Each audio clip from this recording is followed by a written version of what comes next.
Hello, welcome to the Red Room. Today, Miguel is going to give us a lesson on layout for really dummies. Yeah, Like myself, just pretend that you're teaching it to me. yeah, that's what we did last time. Yes. Yeah, I think it works. You're gonna mansplain layouts.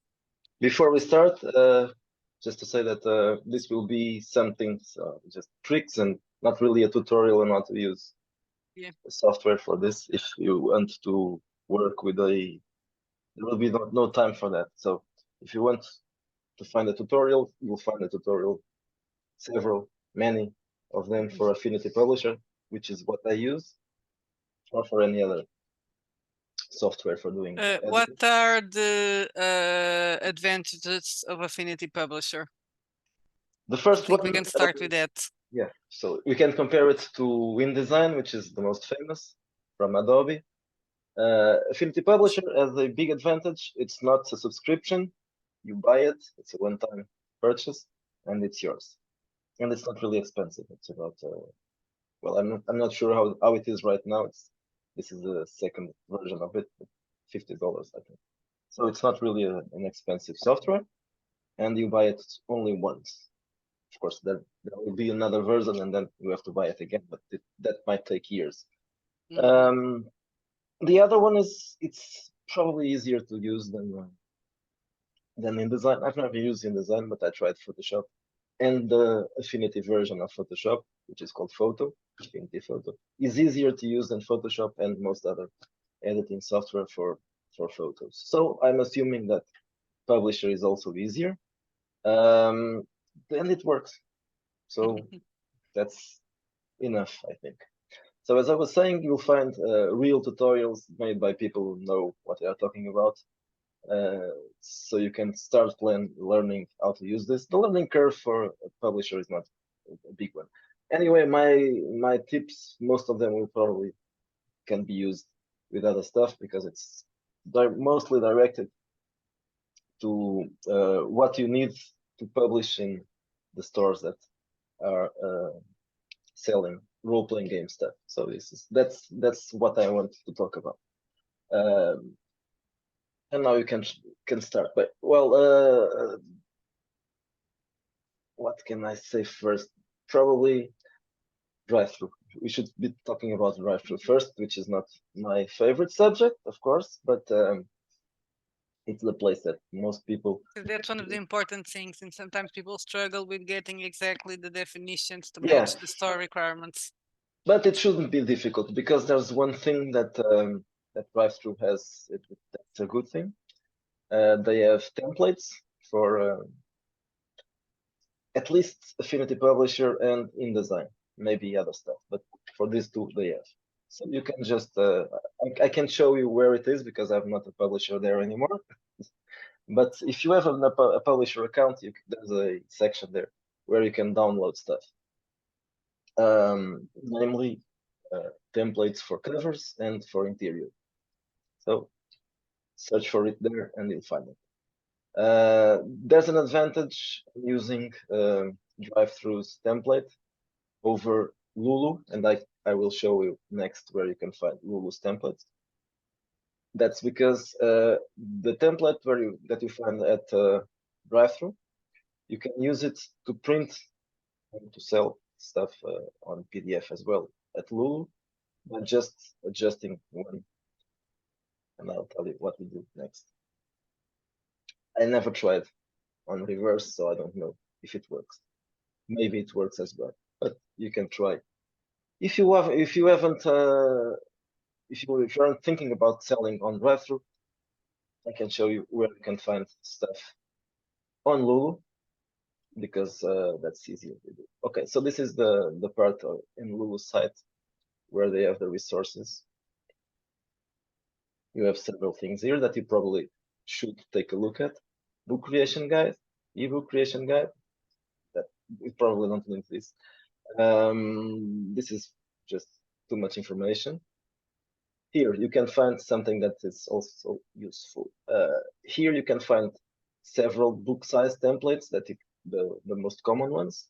You have Pocketbook, Novella, Digest, A5, US Trade, etc., etc., A4, US Letter. There's a problem here. I never used Lulu because they don't have a template format on A5 Digest. I don't have the digest. It's here, but they don't have it, or at least I didn't have it before. So I never used it. But you can find several options here, which means I'm still using the one from that place. Well, it works. Yeah, it works. So that's it. Okay, so let's stop sharing this, and I'm going to show you a. So this is that template I mentioned. It has a dimension. In this case, it's a digest size because that's what we have been using for our books. Digest size is this size here. So when you use the template, you don't have to worry. It already comes with the size that you want. Yeah, it has the size, and the guides here are correct. So you know that if this guide here, this blue guide here, means where you can put your text, and you can go much outside this. So you have here. This indicates the place where you're going to put your text boxes, and that's what we are going to start first. We are going to start by defining the master page. This is the one that is copied into the other pages. And the first thing you need, obviously, are text boxes. So obviously, I'm going to explain this on Affinity. That's what I have, but it's basically the same thing on other softwares for publishing stuff. So there are two options here, and for text, one is the artistic text tool. That's not what we want. In this case, we want the frame text tool, because that's a frame that we are looking for. So there's, as you can see here, this square, not a square, this rectangle here is where you can put your text. So if you want to have just one column, you can just fit it in. If you want to have two columns, you'll have to do a smaller thing here, and then you can duplicate, and here it is, two columns, and for the other page, another column, duplicate again, and duplicate again, and you have 4 columns. I left a larger space than usual here, but that's just, you could have stretched it a little bit more if you wanted to. Then to make it easier when you are pasting the text here, especially if you have a lot of it, is in the master, you can connect these dots here, and by linking. He knows the order of the text. Sorry? Does he know the order of the text when you do it like that? Yeah. Yeah. So it starts here, and then it goes here, and then it goes here, and it goes here. So if you do this already in the master page, every time you paste stuff here, the spread will be entirely connected. Before I go any further, I'm going to tell you about what I mentioned before, what you have to change in the document, in the template from DriveThru to use it on Lulu. And I'm talking about print copies only. This is not required for PDFs. If you are digital only, it's just you can just leave it as it is. But if you are doing a print copy at DriveThru and also at Lulu, and if you are using DriveThru's template, you'll have to go here to File, Document Setup, and then Bleed. And in Bleed, you have these measures here. The bleed is the bit of the pages that goes out of the actual page. That's what it's called bleed. And there are some measures here. I have them in inches, but it can be another centimeters, millimeters, and pixels. But let's use it in inches because that's the usual thing. The template that comes from Lulu has only 3 defined bleed margins: inner, no, not inner, top, outer, and bottom. It lacks the inner. I don't know why, but that's the way they work. So the inner one, that's in between the 2 pages in the spread. It comes with a 0 here in the margin, but you need to have a margin here as well. So you'll have to put the same number, which is 0.125 inches, in the inner margin as well. So 0.125 inches in all. Yeah, it's kind of strange, but it works for drive-through. It doesn't work for Lulu. The rest is exactly the same. It's also 0.125. So it's exactly the same thing, but for drive-through, the inner margin is not there. It's 0, and you'll have to put the exact same number there as well. When we export it as a print file, you will notice that it seems to be incorrect because there will be the pages that are not. If you have a background or an image, you will see it bleeding to the other side of the page. So the left page bleeding into the right side or vice versa. But never mind. That's because the inner margin is there. When it prints, it will not show up in the printed version. Of course, this is just for printed documents. When you export it as a PDF, that doesn't appear there, so no problem at all. Okay, mine was already there because I've used this template and I put that inner margin always, so I didn't have to change anything. You can change it later if you forget, because it will not affect any of the work you have done. So we have space for texts, and this is probably what we need right now. I'm not going to do any real layout. I'm just going to fill in some filler text. Okay. So this is the basic. Right?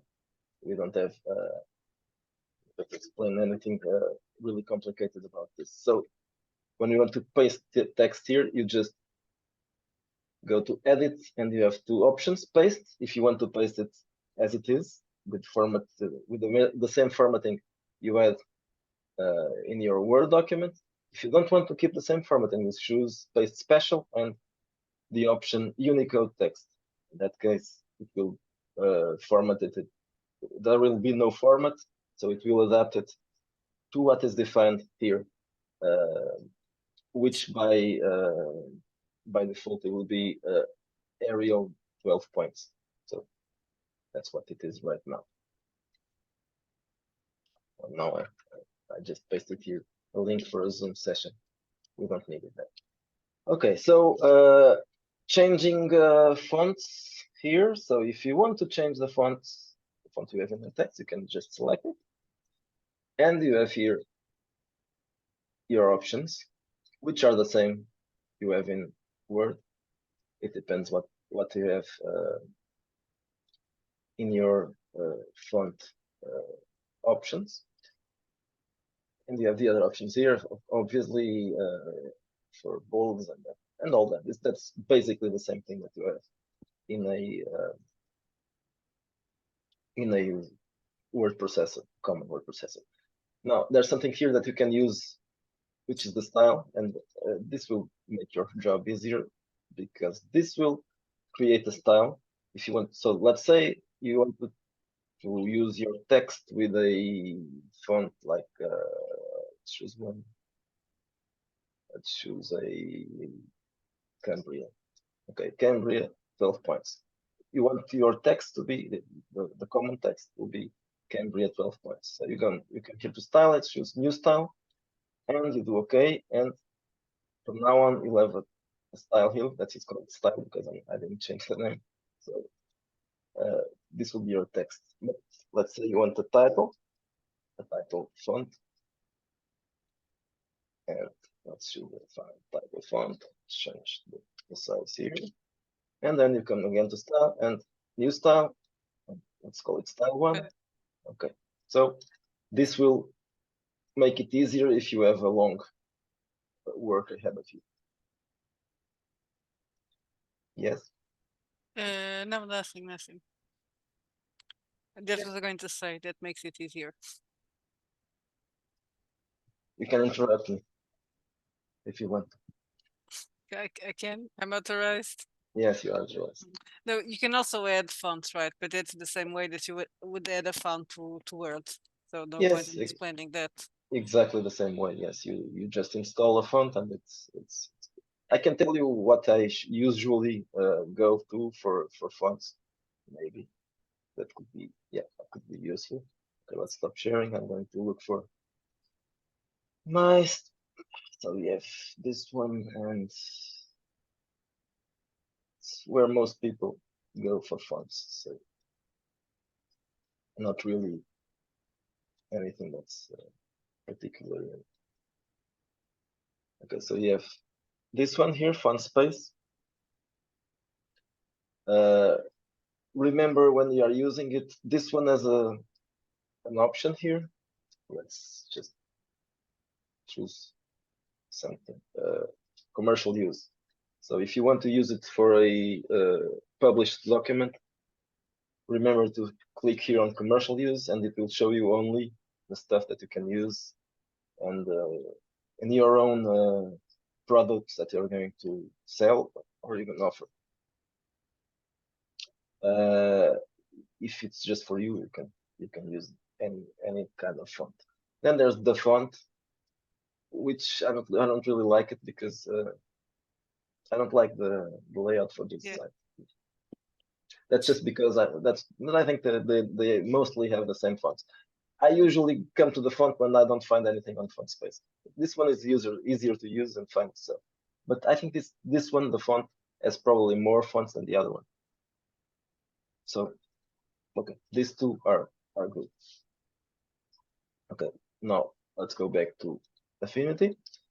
So if you are doing just a very simple thing, if you don't want to have a background here, if you just want your comment page. By the way, I didn't mention that, but I don't know what I was going to say. Okay, never mind. Okay, so this is the kind of thing. Oh yeah, I remember. If you want to have a background image to the whole document, let's say that you want maybe just a color in your background, you'll have to do it in the master page. Unless you want to do it every time, that would be boring. So let's just put here a background color. This is I use the rectangle tool to create a rectangle, and let's color it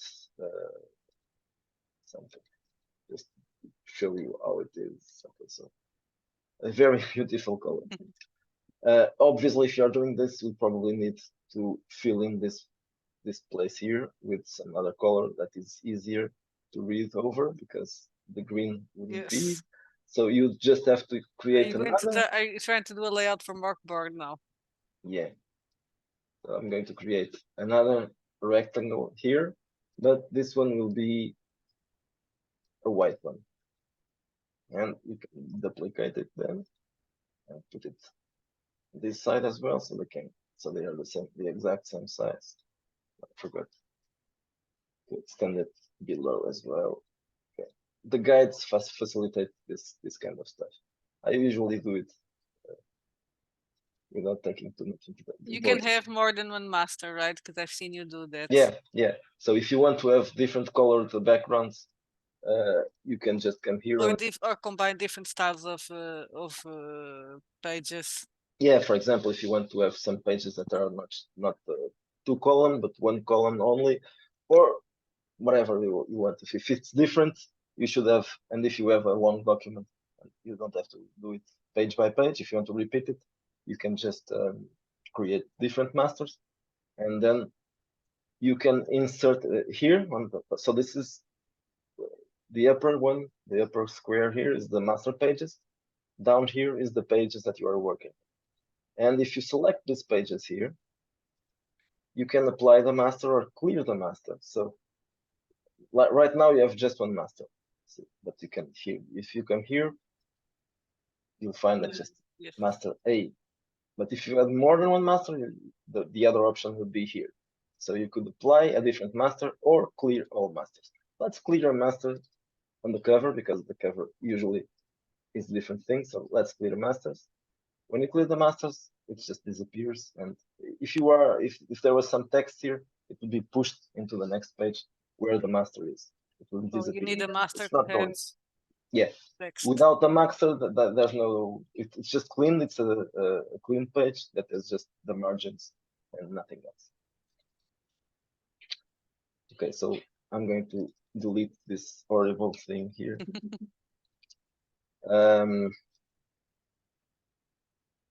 Remember that in the master, you should always select these text boxes. If you have a background, for example, you should select this and then come here to layer. This is a layer, 4 layers, not 4 layers, but they are all in the same layer.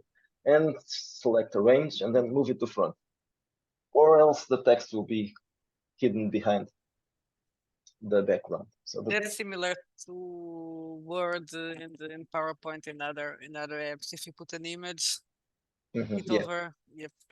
It could. It has to be selected into the background. Now let's say that you want to put an image in your page. It's easy, very easy. You just come to this again to this tool, the place where you find the tools here, and you'll select the place tool, and then you'll select an image, and this is the one that is nearer. So let's use this one, a woman in front of the computer, and it places the image here. If you are using Affinity, usually when you place the image here, it will be selected with the inline in text, and you don't want that. So just take it out. So you can move it around. Now it's free. You can move it anywhere. And let's say you want to place it down here. And let's say you want to adjust it to the size of your page, minus borders of obviously. Okay, it's here now, but it's covering the text and you don't want that. So you have to select here the show text wrap, the text wrap settings, and then you have several options here to text wrap. I assume you know what the text wrap is. It exists in Word as well. You have several options. Jump just creates an invisible barrier here and the text jumps. I usually use tight because it can be used for different options, and that is just your preference. Then this is the distance from text, so it's the margin that I usually use at least 12. So there's some breathing space over the image or below the image if it's placed up here. So you can see that now that the image is scaring the text away, and it doesn't cover it. That's what you want. You can, if you want to increase this, you can just go back here, and if you increase, you'll notice that not yet, but yeah, now it's again pushing the text. Okay, so the more you increase it, the more the text will be pushed away from the image. Things that are important usually to this kind of stuff. Try not to leave pending sentences. That's just not really a very important thing, but it's probably check something I want to.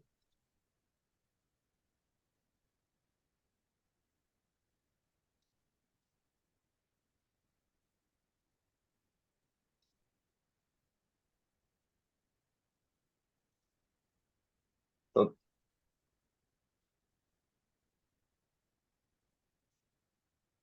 example, in this case.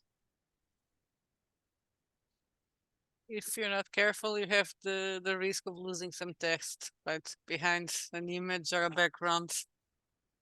Yes, that's or out of something the that- margins. Yeah.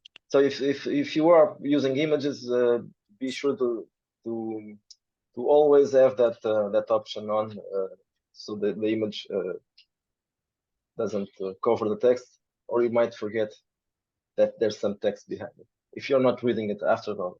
I assume you are reading it after, but it might sometimes it makes sense, even with the. It could make it. If it's a big Yeah. book and there's If there's continuation. If the portion behind the image still makes sense in spite of being an image there, it could become a problem. Okay, so I had to replace the text here because it was a filler text and it couldn't. I couldn't move it around. So I was saying that. Luckily, you have no lack of text. Yeah, no, there are many. So this is something that was published recently. As I was saying, if you are when we are doing these layouts, try not to leave sentences hanging from one page to the other. For example, in this case, we have a sentence here that starts here and it goes on to the other page. So that's a bit strange. So instead of that, you just introduce here a stop. So in this case, probably not, because there's a title right next to it.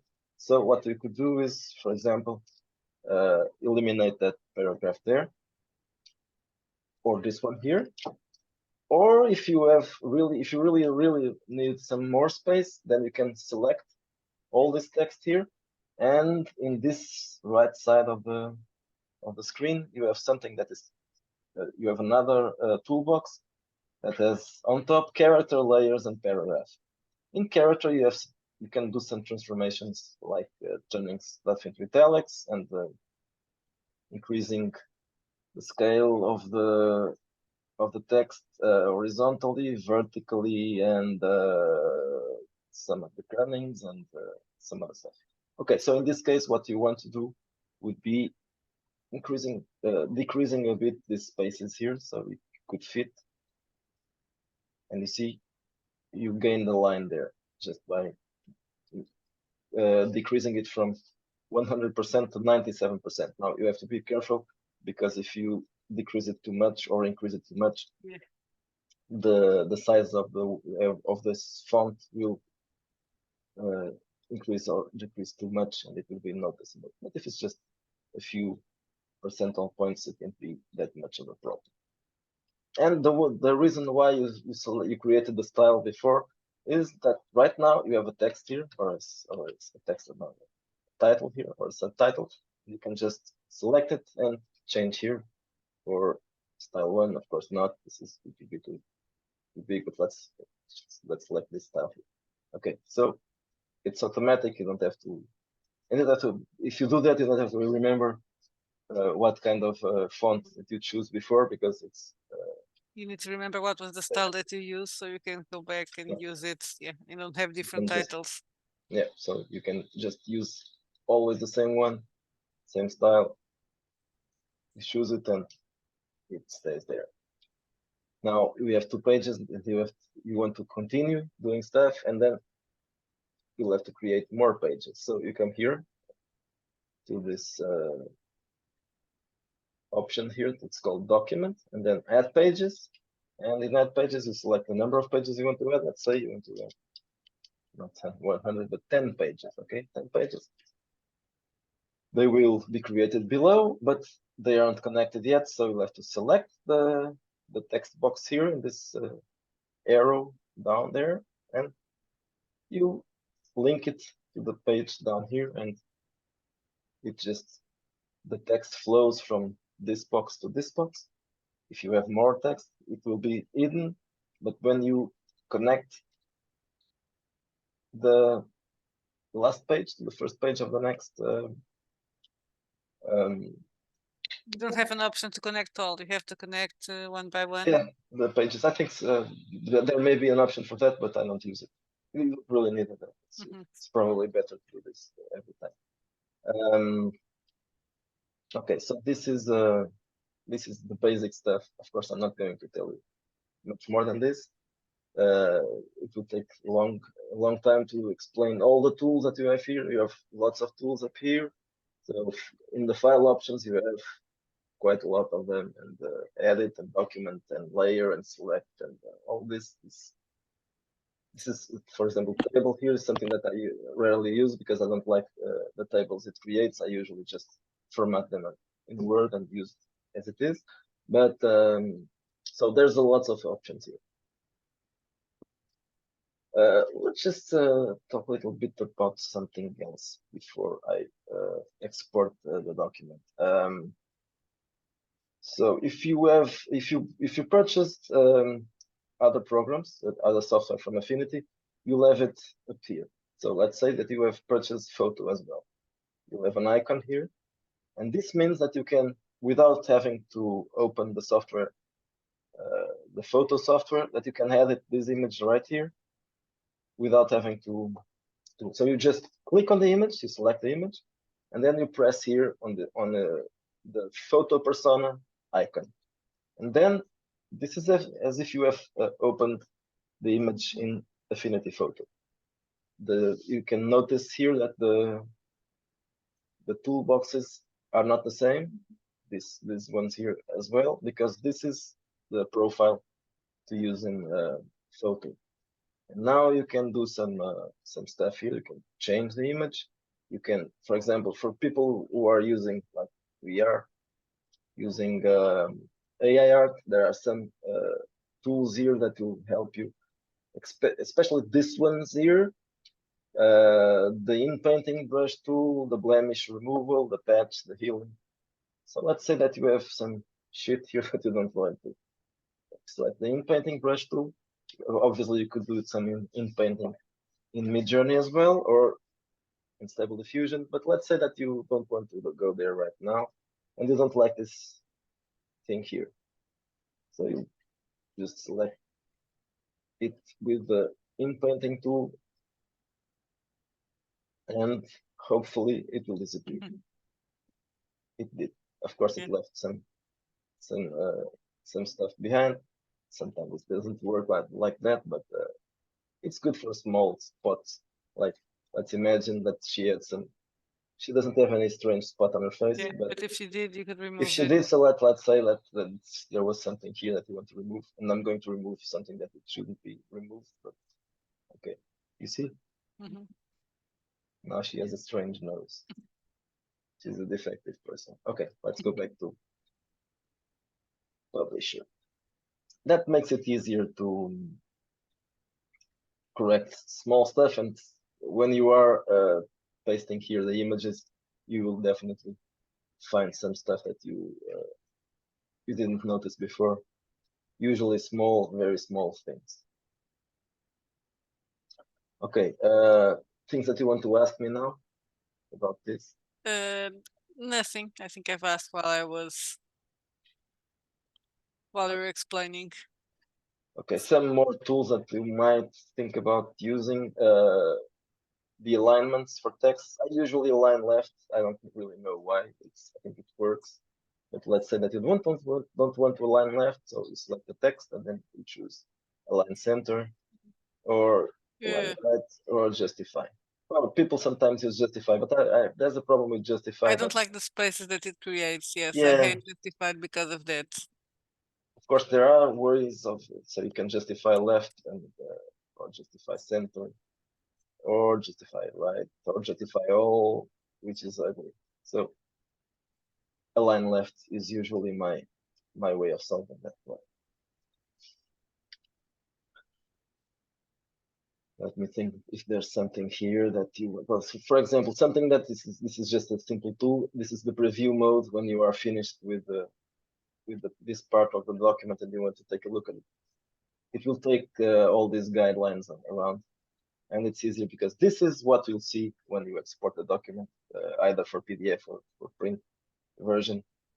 So it's easier to find the things that are not supposed. And then if you select the view tool here, that's the hand, you can move it instead of using the move tool. This is when you want to dangerous. have a cursor here. So the hand will not change anything, so you can manipulate this at will. Okay. Other stuff that you might want here. Okay, so the rectangle tool is not just a rectangle tool. There are other options if you click here on this little arrow below. So you'll have a rectangle, an ellipse, a rounded rectangle, a triangle, diamond, and several other geometrical shapes that you can use for boxes and all that. Of course, this doesn't allow you to write inside. This is just a shape. If you want to write inside, you'll have to create a text box, and then you'll have to align it with. Yeah, the text box is always needed when you want to write something, but you can align the stuff. Let's say if you wanted to write here in this strange shape, you could do it. You should probably write it before, because if you're writing here, you will not understand anything. There are some more tools. There's also the artistic text tool. I'm going to write something here, so just that you can see what it does. The artistic is good for titles, because when you write the text here, so let's write something. Let's write Ratchet. You can reshape it, and it will change, to stretch and expand as you are moving it. So you don't have to play with the font size and this position and stuff. So that's just, it can be useful for titles. You don't want this for text, because if you accidentally move it, it will change everything inside. So for text, what you want is the regular frame text tool here. Okay, this is for creating boxes and already framed shapes. And the rest of the tools are not really needed for a simple work like just doing a layout for a role-playing game.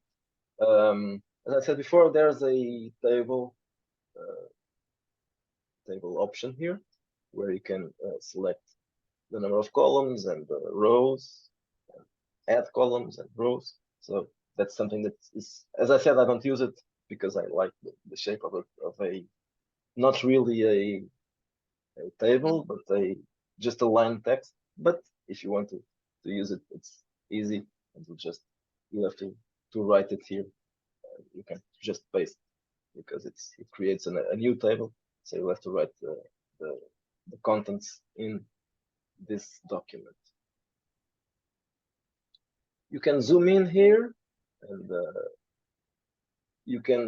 That's something that would also be useful, changing the way the stuff is. So, for example, if you want to transform this for some reason, if you want to, so let's say you want to rotate this, you can just right-click on the image. You have several options here, like cut, copy, paste, etc. But one of the options is to transform, and so rotating left and right. You will not want this for images usually, but you might want it for shapes. Well, even maybe images that are abstract. Yeah. Could be used for that. Or if for some reason the image you have is positioned like that in the original and you want to change it, so you'll have to do this. Okay, so this is the basics, and now more important. Now this probably don't need this the stuff you were talking about. Now it's probably not really that important. It will be more important what I'm going to say right now. So let's say you want to export this text just for digital format. There's not much that you have to do for that. It's simple. You just have to, okay, so you click here on File and Export. And now it will appear here several options. Now you want to select the PDF option. And here in the preset, it will be different in Adobe InDesign, but it's not that different. So you'll have to select what you want. So for a digital text PDF, the digital format that's high quality, small size is very small. So if you just want to take a look at it or use it as an example, you can choose small size, but to upload it for a store, you should choose high quality. But then if it's a big document, you probably want to change the raster DPI here to 144. That's the amount they suggest at drive-thru, I think. And then instead of spreads, because it would export the document as spreads, I mean 4 pages in the same. That's not what you want. You want pages by page, not by spread. So you select all pages, unless you don't want all pages. And in that case, you choose current page only, or you select all pages and then you fill in here which pages you want. Okay, down here you can change the above DPI for images that this is for downsampling. 300 is probably a good number for this. And down here there are some things that you should also change from the what is by default here, especially if it's for print. For a digital document, I'm not sure if it will make a difference, but in this case, for Lulu and drive-thru, you want to choose PDFX A 2003 and color space CMYK, and the profiles should be CGA-TS21. Okay, so it's simple. The ICC profile is the second one. The first is ACFA. The color space. The second one. Yeah. The only one in this case. And the only one, yes. And the PDF format, there are several. And by default, it's PDF 1.7, Acrobat 8. But that's not the one you want. You want the third one counting from the end. So 2003. And then you export. And then if it's a big document, it's going to take some time, right? Yeah. Even if it's a digital one, it will be about a few seconds. And if it's a print document, it might take a minute or more. Okay, this is for a digital format. It's easy. Now let's export for a print format. There are some stuff that in this case you really have to take. It must be like this, or it will create problems. So the preset in this case is press ready, because it's for. There's a for print, but this is not for printing in a professional. So it's probably for a printer and not for. So you have to select press ready, and then you want to choose the best option for the DPIs. It's a 400. Make sure include bleed is here because that's mandatory. It is by default, but if you click on something else, it might have been taken out. So include bleed. Always remember that in the area, for some reason, it always defaults for all spreads. You'll have to select all pages, or else you'll have spreads instead of pages. In this case here, you can just leave it as it is. You don't have to change anything of this. Just leave it as it is by default, unless the quality, you can just increase it to 100, but that's just details. Okay, here in the compatibility color space and ICC profile, what I said before must apply. If you are just exporting for digital, you may forget this. It's not really important. But if it's for print, you must choose the option 2003 here and CMYK here, and the CGA, or some problems might arise when you are trying to upload this to Lulu or drive-thru. And you should also click here to deselect on or spot colors. Why? I don't know, but that's what they've asked us to do. I have no idea. So you can leave all the rest of the stuff here, leave it as it is. They don't ask you to change any of that, and then you export. And this will take, well, in this case, it won't take anything because it's just a couple of pages. But it will, if it's a big document, it will take a minute or two to export the document. Okay, so this is a very simple one with 4 pages, no, 2 pages and the cover maybe. So it's a very quick one. When you have the document, if you followed all of these in the instructions I gave you, you should have not really a problem. But that's not really. You shouldn't have a problem, but that doesn't mean that the problem will not arise.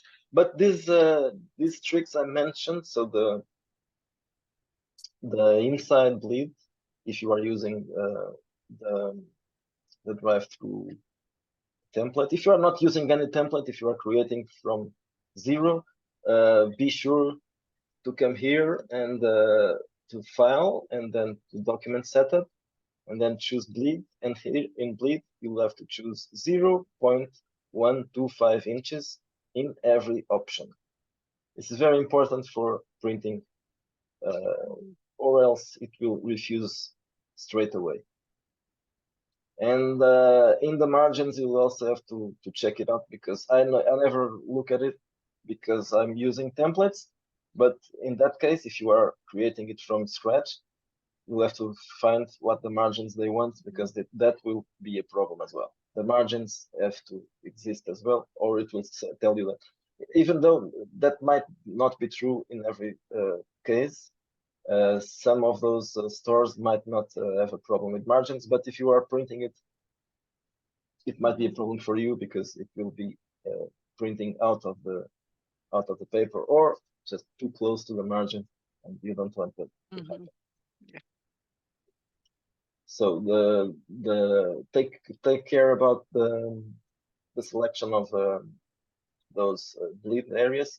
That's what usually creates a problem, because it's not seen. You don't see the bleed unless you can see where the bleed goes. It's here. So this space here between the white page and this margin here, this is what blue.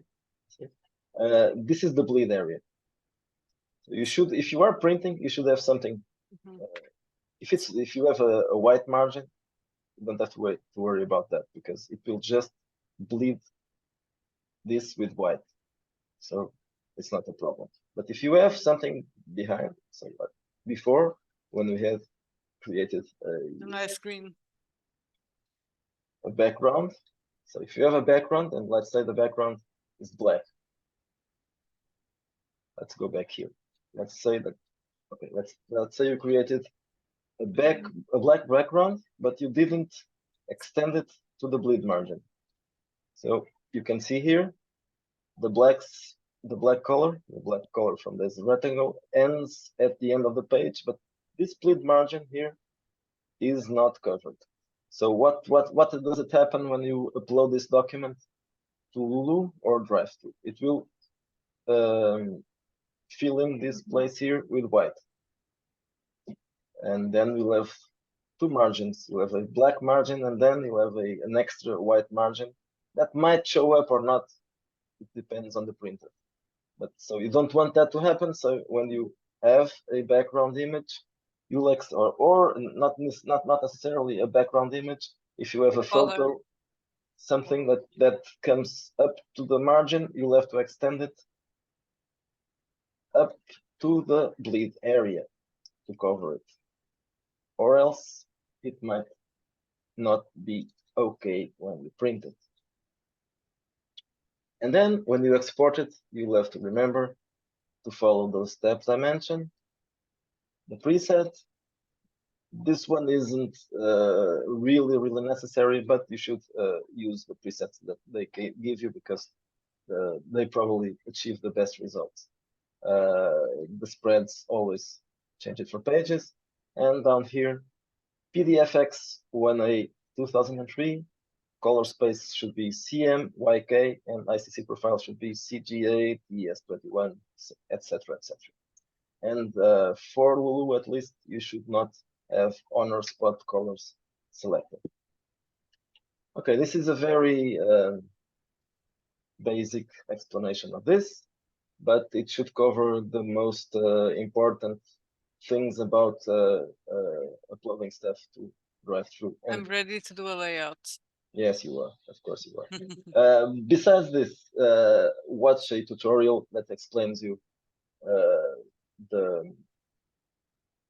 tools that you can use here, or in InDesign, because InDesign is different. But these tricks and these